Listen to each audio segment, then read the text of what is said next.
Hello everyone, we hope you all are healthy and doing fine staying at home during this COVID-19 pandemic situation.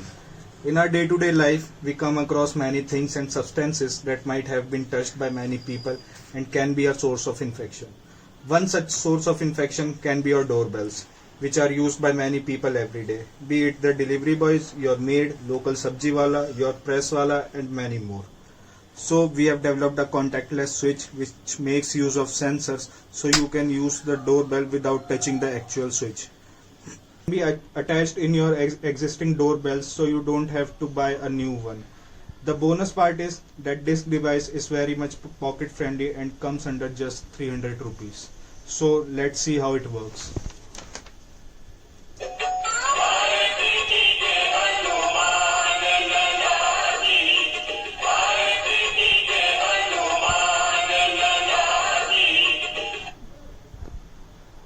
I hope you all got to know how the bell works, and just for your information, this is just the initial prototype and we are working over reducing the size of it and making it more presentable.